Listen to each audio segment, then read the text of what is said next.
I gave that company 30 solid years, working with all my heart and effort devoted to every project. No one handled more projects than I did. But promotions? Never once had my name on the list. Blame though, blame found me every single time something went wrong. Every key position in our department was locked down by the boss's relatives. They treated the place like their family playground, and if you so much as stood in the way of their money train, they'd gang up and shut you down. Naturally, I was the first one they pushed out. I went straight to the boss to ask for an explanation.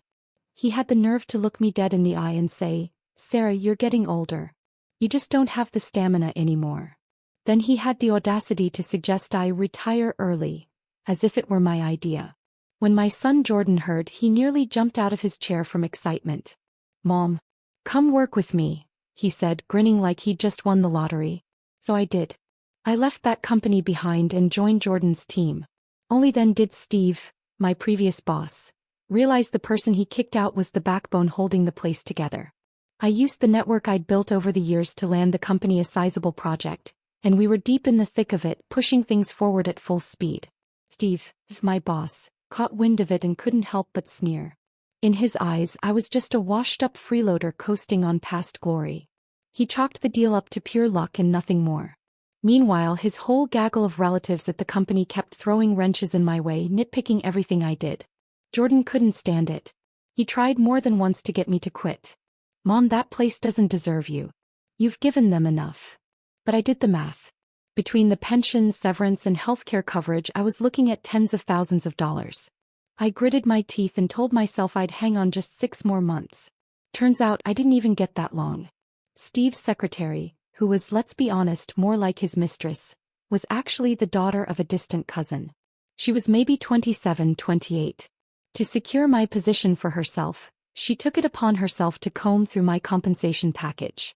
Then, all sweet smiles, she gently suggested to Steve that keeping me on was a financial mistake. From that moment on, Steve turned ruthless. Overtime became my new normal. Weekends? Gone. My paycheck? Suddenly always processing. I knew exactly what he was doing, trying to push me out without firing me. But I had my eye on the money. If there was anything I was owed, I was going to get it. So I kept my head down and endured. This man who'd worked beside me for 30 years, who I'd once called a friend, was now a stranger. Ever since he got involved with that secretary, it was like he'd been replaced.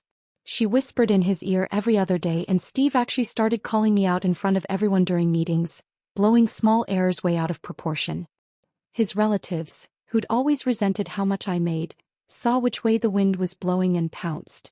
They banded together to make my life hell. Delays, blame games, sabotaging my work.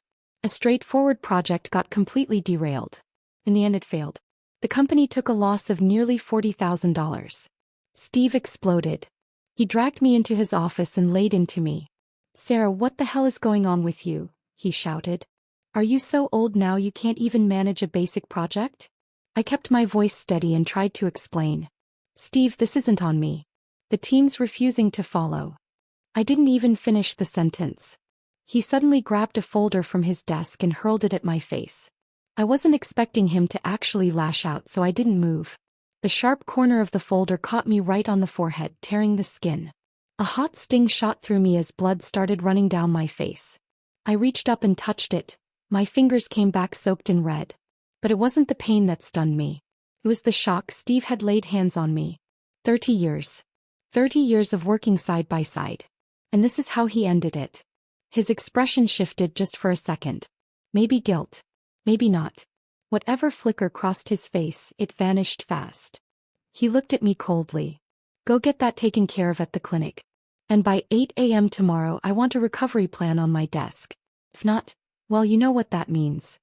So that's it. That's how he cuts me loose. I fought off the dizziness, walked to the nearest urgent care, got the gash cleaned up and bandaged, then made my way home, unsteady but upright.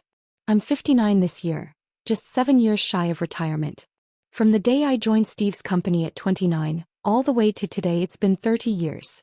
That company was more than just my job. It was the bulk of my life. Back then, Steve handled the business and I managed operations. We started in a cramped little office and built an entire department line by line, side by side. But everything changed 2 years ago. right after he got involved with that secretary. I remember her. Vanessa, the niece of one of Steve's distant cousins. Always dressed like she was hosting an awards show, eyes that scanned you up and down like you were on display. There was a 36-year age gap between her and Steve. And that gap didn't make him keep his distance. It made him lose his damn mind. That girl wasn't just a pretty face. She had strategy. She wrapped Steve around her little finger and, before long, stuffed the company with her entire extended family. The result? Pure chaos. The place was a mess. Leadership fell apart. Efficiency tanked. The old team, the ones who built this place with me, started quitting one by one. They couldn't take the dysfunction. But it's brutal out there right now. If you're over a certain age, quitting basically means you're out of work for good. Watching those old teammates walk away gutted me. I wanted to stop them, but there was nothing I could do. Thankfully, my son Jordan had built up his own engineering firm these past few years. By sheer grit, not connections. I sent my old crew his way, helped them get back on their feet. And now, with everyone gone, I was the last one left holding the bag in this sinking ship. I started to wonder, maybe it was time for me to go too. That night, I stood on my porch with my hand on the doorknob, but I couldn't bring myself to open the door. Instead, I called Steve. He picked up quickly. The pounding thump of electronic music and a mix of male shouting and high-pitched laughter flooded through the line. No question, he was in some nightclub or bar. I tried to keep my voice steady. "Steve, can you step somewhere quieter? We need to talk." There was a pause, then he dropped his voice. "I'm in the restroom." "What is it? You want money for your medical bill? Fine. I'll deduct it from your salary." I let out a bitter laugh and took a long, deep breath. "Steve, we've worked together for 3 decades. Don't tell me none of that meant anything to you. Did you forget who mortgaged their house when the company hit that funding crisis? Who stood by you when even your own family said to let it collapse?" His voice turned ice cold. "Sarah, I remember. And I paid you back every cent, didn't I? I didn't short you a dime. If you're trying to guilt-trip me with old history, forget it. This is a business. We don't run on emotions, we run on performance. You blew a basic project. You should have been gone already." My chest tightened. I fought to hold it together. "You really feel no shame? Your secretary's relatives don't lift a finger and collect paychecks. I've carried every project for 2 years. I worked through Thanksgiving." He didn't even flinch. His voice got colder. "Doesn't matter. That failed project lost us over $40,000. That comes out of your paycheck. If that's not enough, you'll cover the rest personally. Your problem." Then I heard it, a syrupy, flirtatious voice in the background. "Babe, why are you still on the phone with that old lady? Come back, I'm waiting for you." The line went dead. I stood there on the porch, staring into the dark. I truly didn't expect Steve to be this heartless. When I walked through the door, Jordan took one look at the bandage on my forehead and his face darkened instantly, fury flashing in his eyes. "Mom, what the hell happened to you?" I let out a sigh and gave him a brief rundown of what had gone down. The second I finished, he rolled up his sleeves and stormed toward the door. I rushed to block him. "Where do you think you're going?" "To beat the crap out of that bastard," he shouted, livid. "He laid hands on you?" I held him back, refusing to let go. "Calm down. I'm too old for this kind of drama." Then I said, "I've made up my mind. I'm handing in my resignation tomorrow." He blinked, stunned for a moment. Then a wave of relief washed over his face and a grin tugged at the corners of his mouth. "Finally, Mom. You've come to your senses." I gave a half-hearted smile. The truth was, it wasn't about clarity. It was simply that I had no other choice. That night, I sat down and put together a thorough postmortem of the failed project. Every responsibility, every decision clearly outlined. I emailed the entire thing directly to Steve. If I was walking away, I was drawing the line while I still could. From this point on, everyone would own their own mess. As for that so-called 6-figure loss? Sorry, Steve, go chase your brilliant little team of stars. And I wasn't stopping there. I was filing for labor arbitration. After all, Steve owed me back pay from the last 2 years, well into the 6-figure range. No way was I letting that slide. When I told Jordan, he immediately offered to connect me with a top-notch labor attorney. He even invited me to officially join his company. "Mom, if you're willing, I'll get your office ready tomorrow." I nodded and smiled. I'd like that. Jordan's company was a completely different world. So many of the old colleagues Steve had driven out were already working there. Seeing their familiar faces again was unexpectedly heartwarming. That evening Jordan took me out for dinner. Between bites and sips of wine he laughed and said, "Steve had it coming. Every core member he pushed out is now with me. And Mom, you probably haven't heard, I just landed a major city contract last month." He looked so proud, just like he did as a kid when he'd come home with a school award, beaming and waiting for my praise. As for Steve and me, we were well past the point of no return. He tried to stick me with the blame for the project loss, demanding I pay for the damages, while behind the scenes he was already planning to use that same money to spoil his precious little secretary. What he didn't count on was that I'd come prepared. Long before I resigned, I had already compiled a detailed accountability report on the entire project. Every budget overrun, every delay, every execution failure, clearly documented and assigned to the right people. I sent that report not only to Steve but to every shareholder on the board. And it clearly stated that the loss was caused by his unqualified nepotism-hired team, not me. That document sent shockwaves through the company. Combined with my lawyer's arbitration filing, it finally knocked the wind out of Steve. He had no choice but to pay me every cent of the wages he owed. But I wasn't done yet. I also filed a medical compensation claim. The amount wasn't large, but I didn't care. I just wanted to watch him squirm. Rumor has it he slammed the table and shattered his phone the minute he got the notice. He even started making threats, bragging that he'd steal one of our upcoming contracts and crush Jordan's company. The moment I heard that, my face went cold. I had worked in his company for 3 full decades. I knew exactly what kind of man he was behind that polished facade. Turning on me was one thing, but coming for my son? That crossed a line. I immediately sat down with Jordan and brought up the Metro Ring project. I told him I wanted full control of the bidding process. I was going to face Steve myself. I wanted to look him in the eye and see exactly how he planned to take us down. The Metro Ring project was a major urban transit loop initiative led by the city government, with a projected late-phase budget climbing into the tens of millions. When I stepped into the bidding hall, the first thing I saw was Steve and his secretary Vanessa, seated across the room. The tension in the air was thick. Seeing your adversary face-to-face always is. Steve spotted me and put on a fake friendly grin, raising his voice just enough to be heard. "Well, if it isn't our company's old guard. Sir, long time no see. You switching careers to become a consultant now?" Vanessa let out a sharp little scoff, chiming in with a smirk. "Mr. Hamilton, why waste your breath? Nobody owes face to someone who got fired these days."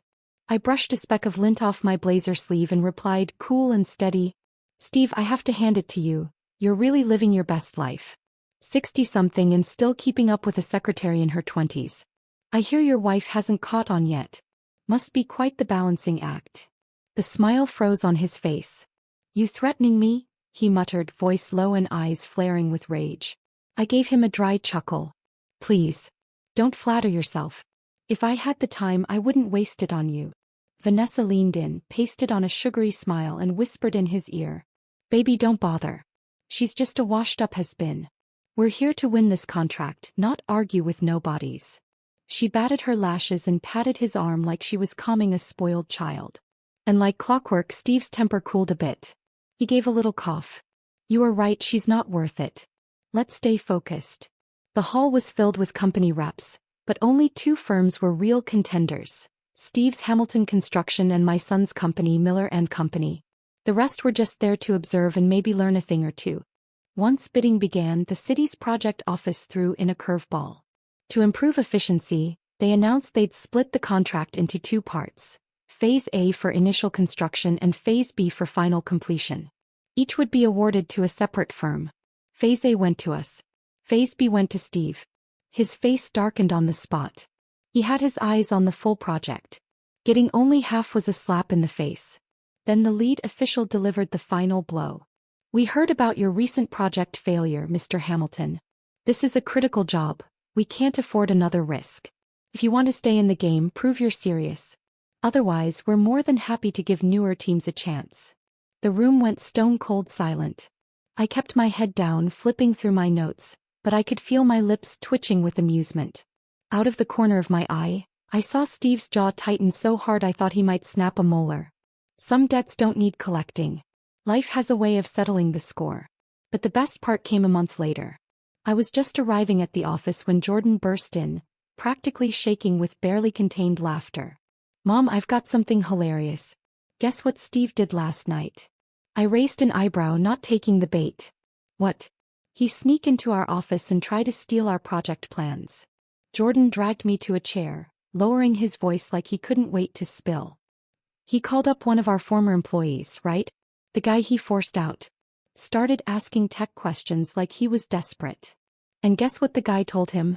'What, you don't have any engineers left? You're really calling someone you fired for help?'" Steve panicked. Started begging. Said if the guy helped him out, he'd pay him 50 grand in consulting fees. The guy agreed on the spot. Took the money and then blocked him on everything. I laughed out loud, gently swirling my coffee. Serves him right. That entire old crew, Steve worked them like dogs for years and then tossed them out like trash. Jordan was amused, but a flicker of concern crossed his face. "Still, 50,000's no joke. What if Steve accuses our guy of extortion? If he drags the project into a mess, we could take the hit." I waved it off, calm as ever.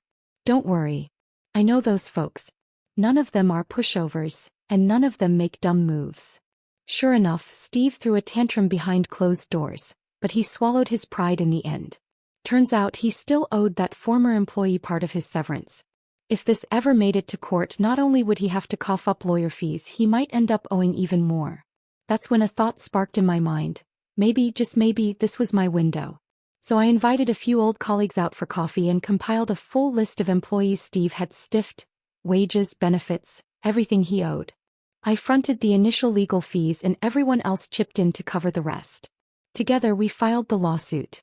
The moment I brought it up, people were all in, both hands raised in support. Everyone knew the kind of man Steve was.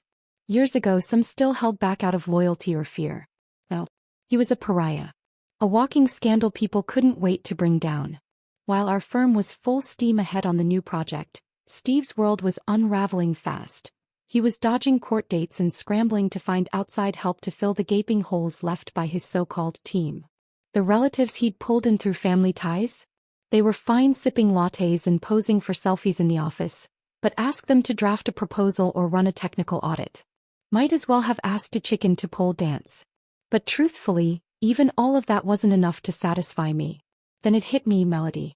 Steve's wife. I couldn't stop thinking about the way he'd nearly lost it when I jabbed him about still dating a 20-something secretary during the bid meeting. That look on his face had stayed with me, and that gave me an idea. I reached out to Melody Hamilton, Steve's one and only legal wife. To be honest, when I saw her again, I wasn't entirely ready for it. All these years later, she hadn't changed one bit. Still carried herself with that same quiet power. She had to be close to 60, dressed in a tailored black dress with a crisp white shirt. Her cropped silver-gray hair made her look effortlessly sharp. The moment she stepped into the cafe, the whole place seemed to hush. She sat down across from me, her voice steady. "Sarah, what made you reach out? It's been, what, years since we last spoke?" I nodded. "Yeah. Not since you stepped back from the company." Her expression tightened ever so slightly. "So why now? What is it you want from me?" I gave a calm smile and slid my phone across the table. "Relax, Melody. I'm not here to stir trouble. Just wanted to show you something. Everything I need to say is right here." She hesitated, then tapped the screen. Image after image flashed by. Screenshots of messages, photos of Steve and Vanessa meeting up in secret, credit card records, receipts. I waited, expecting at least a flicker of outrage. But Melody? She didn't flinch. Her eyes scanned the screen with cool detachment. There was some surprise, maybe even a flicker of disdain, but not the shock, the humiliation, or the fury I thought I'd see. She locked the phone, handed it back, and said flatly, "So, you brought me here just to show me that?" Her reaction threw me. I hesitated. "Well, not just that." But she cut me off, tone cool and clipped. "Whatever Steve's doing out there is his business. It has nothing to do with me." It wasn't indifference, it was something colder. A woman who'd already braved the worst and come out frozen. When I married him, Sarah, I already knew this day would come. None of this surprises me. In that moment, I understood why she hadn't so much as blinked at the evidence. There were things she wasn't saying, but I heard them loud and clear. Back when the company was still in its infancy, Steve and I had built it together. The three of us were known as the Iron Triangle. We'd taken on the toughest clients and the ugliest deals side by side.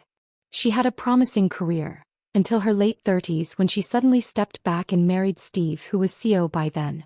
I never quite understood her decision. She could have married someone who saw her as an equal, who built her up instead of boxing her in. Instead, she married the man who later turned her into a housewife, and then cheated on her. But maybe in her eyes I was the one who didn't understand reality. Melody took a sip of her coffee and spoke, calm as ever. My first marriage was for love. It didn't end well. When things got better financially, the love disappeared, and so did he. He cheated. This time I chose not to be that kind of fool. Steve has money. I married him for stability. As long as the direct deposits hit my account every month, I don't care if he keeps a mistress, or 8. I nodded slowly, strangely impressed by her clarity. You're honest. And practical. But her next sentence made the air go still. Only fools get used as weapons, right? My heart skipped. Before I could respond, she put her cup down and continued. I've heard the stories. About the failed project. About you poaching his staff for your son's company. And now you're here, what? Hoping I'll flip the table, storm his office, burn it all down with him inside. She smiled faintly, shaking her head. Sarah, I'm not the kind of woman who lets feelings drag her around. He's my husband. I may not love him anymore, but we're tied together. You think I'd help you ruin him? I opened my mouth, unsure of what I even meant to say, but she was already standing. She pulled a silk handkerchief from her bag and dabbed her hands. Looks like you came to the wrong woman, Sarah. Then, without another word, she picked up her glass and slowly tipped it forward, pouring half a cup of ice water right onto the table in front of me. It splashed up, soaking the sleeve of my blouse. I sat there in silence, watching her walk away. And I realized, sometimes it's not about right or wrong. It's about direction. Melody and I were never walking the same path. She chose security over emotion. She placed her bet on a life that wouldn't change too much. Maybe I needed to respect that. Even if I'd never make that choice myself. Even though Melody turned down my offer to team up, I wasn't about to back down. That little voice inside me came knocking again. Why not start something of my own? So I did. Right after meeting Melody, I threw myself into the project. If I wanted to go head-to-head with Steve, the most direct way was to finish our company's portion of the contract flawlessly and ahead of schedule. Show the whole industry who the real professionals were. Steve's company by then was practically a hollow shell. That last failed job had already scorched his reputation. If this one collapsed too, there wouldn't be much left of Hamilton Construction. Jordan and I, along with our veteran team, worked around the clock. We revised blueprints, rebuilt models, polished every detail.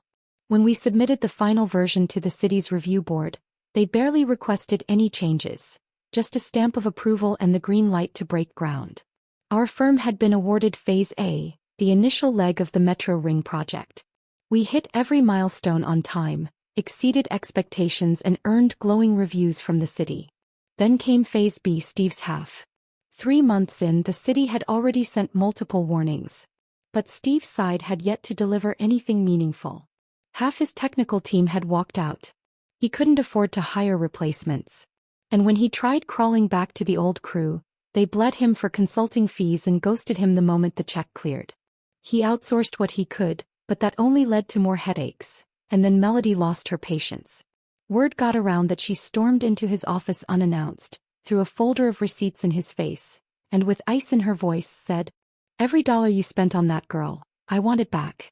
Or I'll tell your entire family exactly what you've been doing." Steve was cornered. And Vanessa wasn't just some side fling. She was his distant cousin's daughter. Not immediate family, but close enough that if this scandal exploded, it wouldn't just wreck Steve's name. It could drag that entire branch of the family through the mud. And that cousin? A woman known for her venom. She'd make Steve pay, if not in cash then in blood. So now he was juggling a failing project, a crumbling relationship, legal battles, public image fallout and financial collapse. All in under 90 days. He was unraveling. But above all, the biggest threat was still the project. If he couldn't deliver Phase B, it wasn't just a breach of contract fine. His company's reputation would tank, and in this town reputation is everything. No one hires a sinking ship. And when a giant falls, the vacuum left behind turns into a feeding frenzy. There are no permanent winners in business. No eternal allies. I watched it all unfold, and for once I didn't feel the urge to twist the knife. Instead, I remembered what Melody told me. Sometimes when one person burns, the whole forest catches fire. If Steve went down, sure, we'd look like the victor. But long term, taking out a familiar, flailing rival might just open the door for someone younger, hungrier, and far more ruthless. So I took the thought to Jordan. His reaction was immediate. You're saying we help Steve? Mom, have you forgotten what he did to you? The unpaid overtime, the missing paychecks, the way he scapegoated you? He hit you. You want to help that man. This is our shot. If he fails this project, we can step in and take over. We could control the entire metro ring. His voice got louder, faster, like he was seeing the victory banner already unfurled. I let him finish, then said quietly, "You're still too young. This industry is too big for one person to swallow. The reason you've made it this far is because of the team backing you, your uncles, your mentors. And let's not forget, most of them were once Steve's people. We won't be top dog forever. Sooner or later, someone else will replace us. One wave after another. You crush Steve now, and the next Steve will rise, maybe younger, faster, stronger. Can you afford to bet on what kind of opponent that'll be?" Jordan went silent, his brows drawing tight. I pressed on. Better to keep a weak, familiar rival alive. Let him stay in the race, struggling to stay afloat while we quietly grow stronger. We take our time, expand slowly, strategically, until one day we've absorbed the whole market without anyone noticing. Blowing it all up now? That'll only cause chaos. And in chaos, anyone can rise. He finally looked up, eyes steadier. So what you're saying is, we use Steve like a decoy? Let him shield us while we grow behind the curtain? I smiled. Exactly. You've got it. That's called using your enemy. Remember, winning a single battle is easy. But to stay on top? That takes strategy. Jordan stood, walked over to the window and stared out for a few seconds. When he turned back around, his voice had lost its fire, but gained something sharper. I get it now. We're not helping him because we're kind. We're helping him because we know how the game is played. Exactly. I gave him a thumbs up. We'll still earn our bonuses. We'll gain goodwill. And most importantly, we'll build a reputation as a company people want to work with. United, professional, reliable. Tell me who wouldn't want to partner with a team like that. That night, Jordan called in a few of our lead engineers for an emergency meeting. We spent 2 hours around the table, going over feasibility, mapping out risks, assigning responsibilities. Every detail was scrutinized, every possibility debated. In the end, it was unanimous. We'd step in and help Steve wrap up Phase B. The next morning, I called him myself. The moment he picked up, he let out a long, defeated sigh. "Sarah, here to rub it in? Don't worry. I'm already prepping to shut the whole place down." I gave a quiet laugh. "Not so fast. I've got a proposal, something I think you'll want to hear." There was silence on the line. Then came the sound of disbelief cracking into hope. "You're serious? You're willing to help me?" "We are," I said calmly. "But don't mistake this for charity." "Of course. Name your terms." I could hear him nodding frantically through the receiver, and the corners of my mouth lifted. This wasn't just about bailing him out, it was about taking the wheel. Once the new terms were locked in, we shifted gears and moved into the final sprint. On paper, we were just assisting with Phase B, but in truth, we were quietly taking the lead. When the city finally learned that our firm had partnered with Steve's to complete the full Metro Ring project, their reaction was one of surprised approval. They'd expected a corporate bloodbath, a winner-takes-all outcome. Instead, they got seamless cooperation and a flawless delivery. And as far as they were concerned, that made Jordan a leader worth betting on. Because to the city, it never really mattered who got the contract. What mattered was results, on time, high quality, no drama. When the project wrapped, Steve's company managed to scrape through what could have been its final chapter. But his personal storm? Far from over. Melody showed up at his office unannounced and slammed a binder onto his desk. The ledger was detailed and brutal. Every dollar he'd spent on Vanessa, every frivolous expense traced and printed. She gave him 2 options. Either transfer half the company's shares to her. Or cough up every cent he'd wasted on his mistress and clean house. Relatives, friends, all of them out. Steve was shaking with fury, but he had no leverage. He knew if Melody took this public, the company's already battered image would collapse completely. In the end, he caved. Quietly, he signed over 50% of the company to her. He even drafted a new will. The business would go to their son. And with us pulling the arbitration request, Steve managed, barely, to patch up the gaping holes. Maybe it was the first time in months he could breathe. He even invited us to a formal dinner to celebrate and show his gratitude. But I didn't go. I hadn't forgotten what he did. Not the late nights he forced on me. Not the unpaid wages. Not the public humiliation. Not the day he threw a file folder at my face. I helped him because it helped me and it helped my son. Not because I forgave him. If it hadn't been the smarter move, I would have gladly watched his company crash and burn, right there on the Metro Ring job. A few weeks after the project ended, the city issued another tender, bigger than the last, with even more funding and visibility. This time we were the lead contractor. Steve's firm? A secondary partner. We got the meat. He got the scraps. Resources, control, profits, reputation, everything had shifted. And just like that, Jordan's company became the new industry benchmark. While Steve, he was still out there clinging to old favors, trying to stay relevant. That night he called out of the blue and asked if I'd meet him for dinner. Said he just wanted to catch up like old friends. I figured it'd be business talk, maybe something about the project, but the place he picked caught me off guard.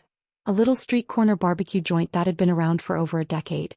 Slightly run down, always noisy but full of warmth. One of those places that tugs at you with nostalgia. What I didn't expect was that he brought Melody along. This place ring a bell? Steve said, pouring me a glass of craft beer himself, grinning like we were 20 years younger. That year when we couldn't make payroll, remember? We had dinner right here. I nodded, accepting the drink. Of course I remember. You bought me and Melody the house special steak sandwich that night. Swore up and down we'd be rich one day. Steve laughed, eyes crinkling. We didn't know much back then. Just wanted to land the next job.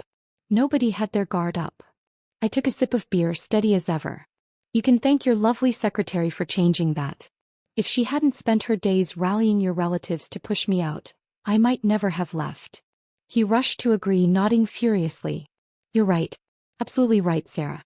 I'm sorry, here, this one's on me. He tossed back his glass in a single gulp, holding it upside down like a kid trying to prove he really did it. He could be a complete fool sometimes. I raised my glass with a wry smile. To friendship. Melody, seated beside me, watched us toast in silence. Her face was unreadable, somewhere between reflective and restrained. Then, just as things started to feel oddly civil, Steve abruptly stood up and blurted, I forgot to feed the dog. He turned to Melody, eyes wide with mock urgency. Honey, you stay and catch up with Sarah. I've got to go take care of the pup. I blinked. Since when do you have a dog? But he was already brushing off my hand and backing away with a grin, making a hasty exit without looking back. I was still trying to figure out what kind of stunt he was pulling when Melody scooted her chair just a little closer. She held her wine glass gracefully, the tilt of her posture calm and composed, but there was a sharpness in her gaze I didn't miss. She took a sip, then set the glass down with deliberate care. Jordan's doing well. He's a smart young man. I turned toward her but didn't respond. Our company's grown fast, she added, watching me carefully. I stayed quiet. She paused, then continued, he's got your decisiveness and a younger generation's drive. I finally replied, voice neutral. So this dinner was to compliment my son? She shook her head. No. I came to talk business. Her eyes met mine directly.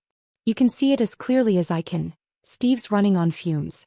He acts like this is a partnership, but he's scrambling to regain control. The truth is he can't even lead his own son.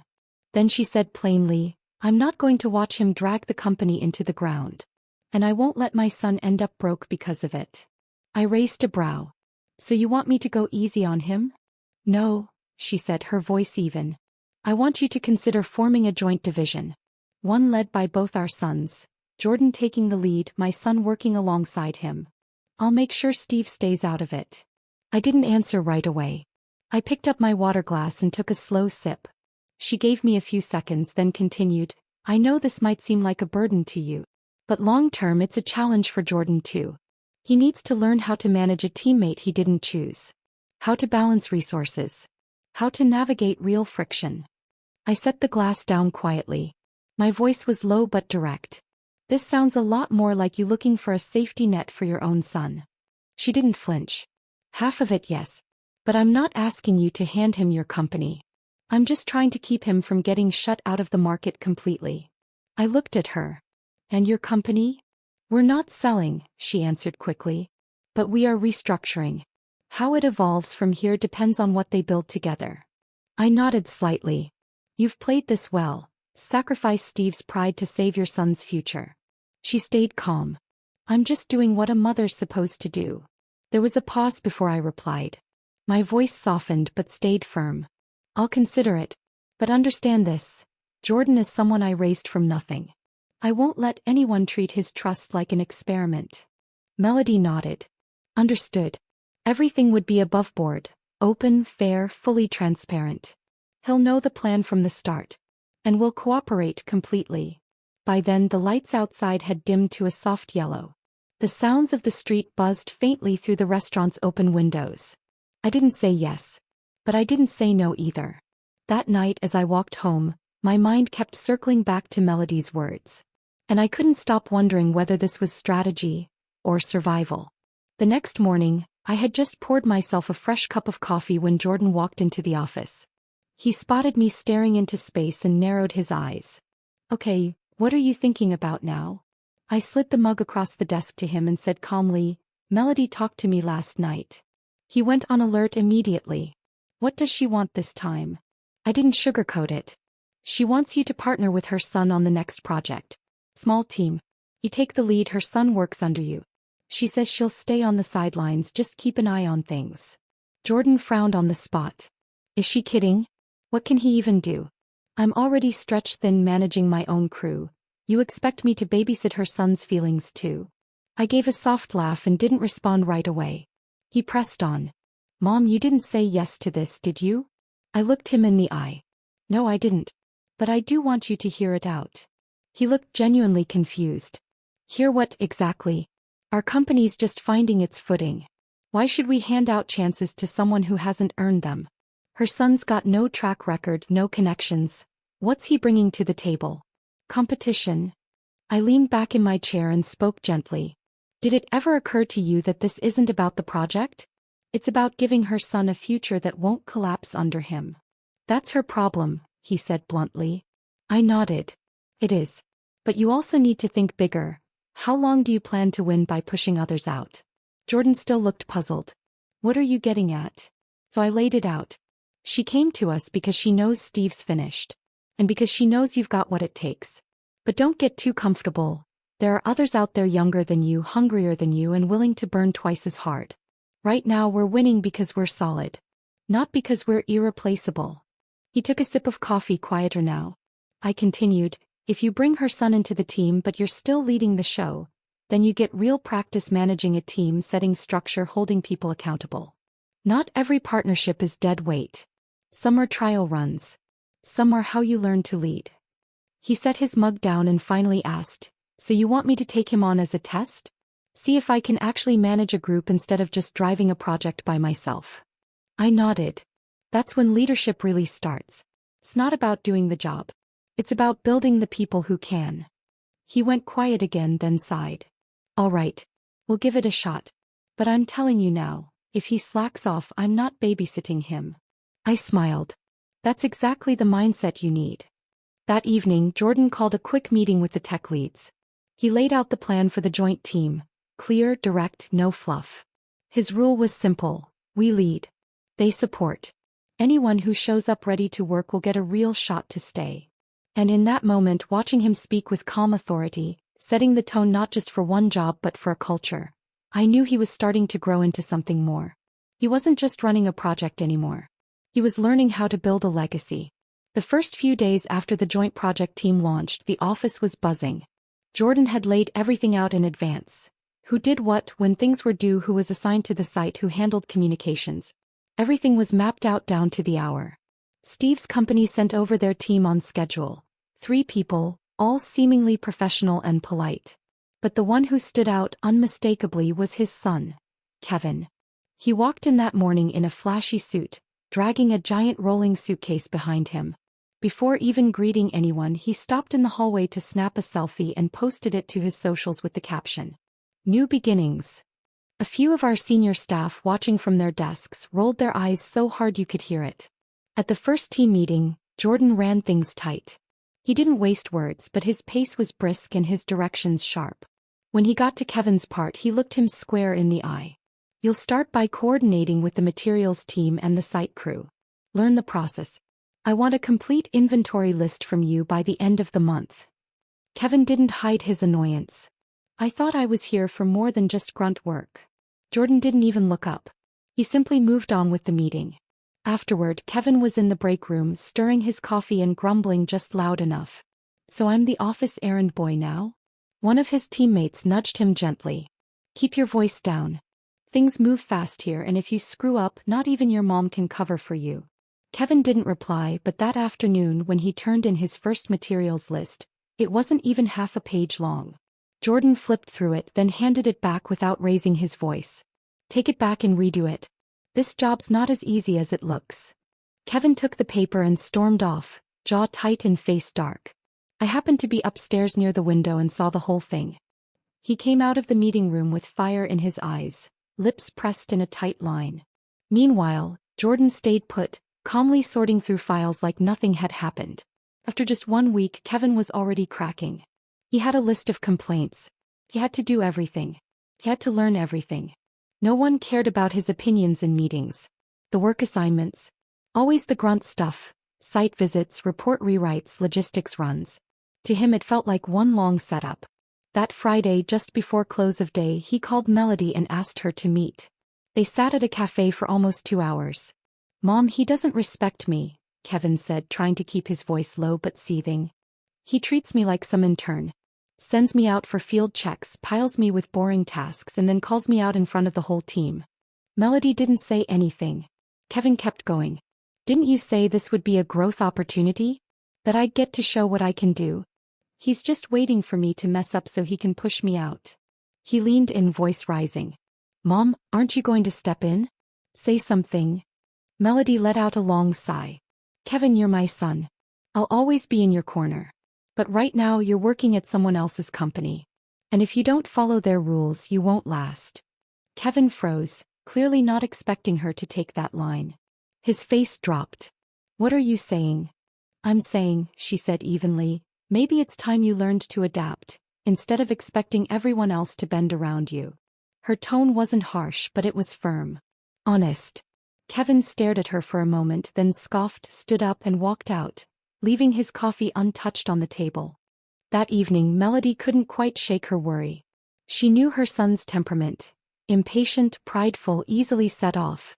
And if he ended up challenging Jordan outright, it could mean the end of their partnership before it even began.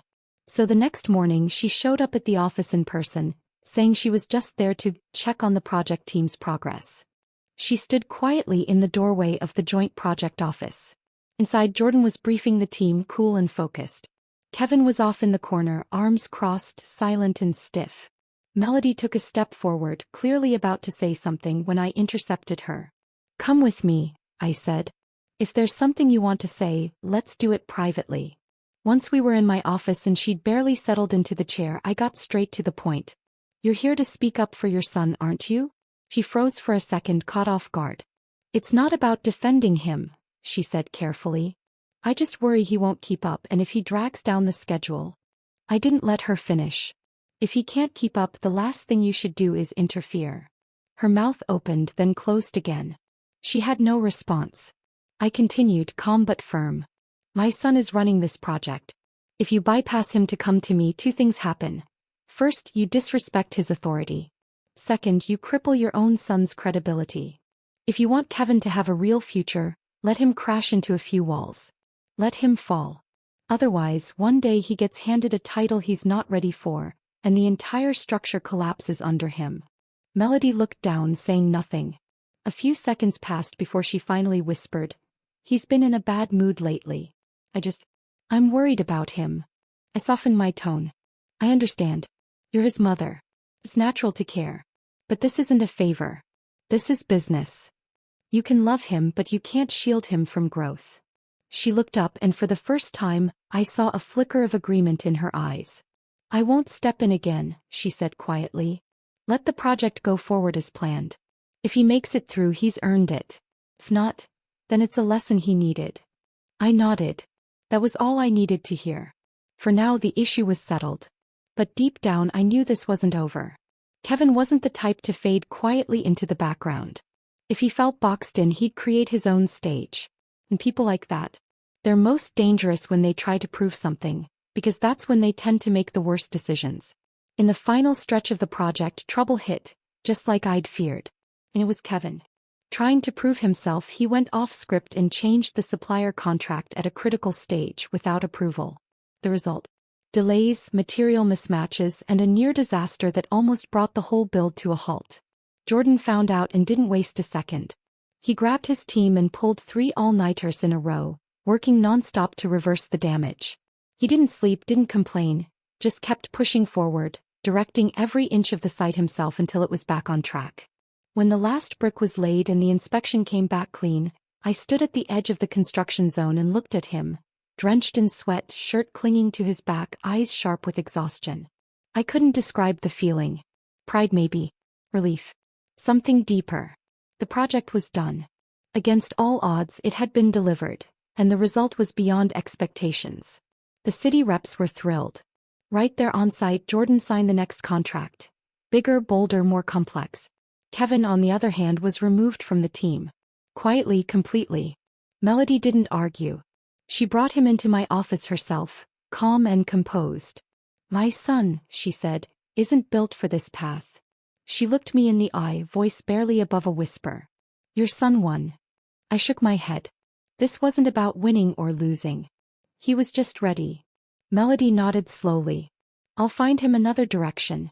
He won't get in your way again. When she left, she carried no bitterness, just offered a simple goodbye.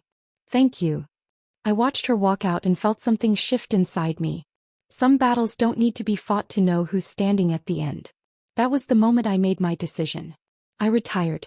I stepped away from the projects, the budgets, the personnel decisions. And I stopped guiding Jordan's hand. He sat with me in the office for a long time, silent. Finally, he asked, Mom, you're really not going to help me anymore? I smiled. Sweetheart, you've grown faster than I ever expected. I could stay another few years, sure, but there's no need. He looked down and let out a quiet laugh. Half relief, half something like hesitation. That evening, for the first time, he invited me to the celebration party the younger team was throwing. I stood near the back of the room watching him take the stage. He introduced the team, thanked the clients, cracked a few jokes. He was confident. Warm. He knew exactly what he was doing. Someone beside me leaned in and said, Your son's impressive. I smiled. Yeah.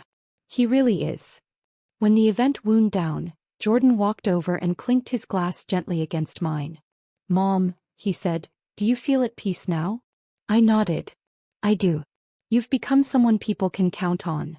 He paused. And you? I looked at him, my voice soft. I can finally let go. He smiled. So what now? What are you going to do? I thought for a moment. Buy some flowers. Maybe adopt a cat. Do the things I love. The rest is yours. He raised his glass a little higher, serious now. Thank you, Mom, for getting me here. I didn't respond with words. Just touched my glass to his one last time and turned toward the exit. The night air was cool and quiet against my skin. I knew in that moment that the hardest battle of my life had nothing to do with Steve or the people who tried to block my path. It was with myself. But finally, I could exhale.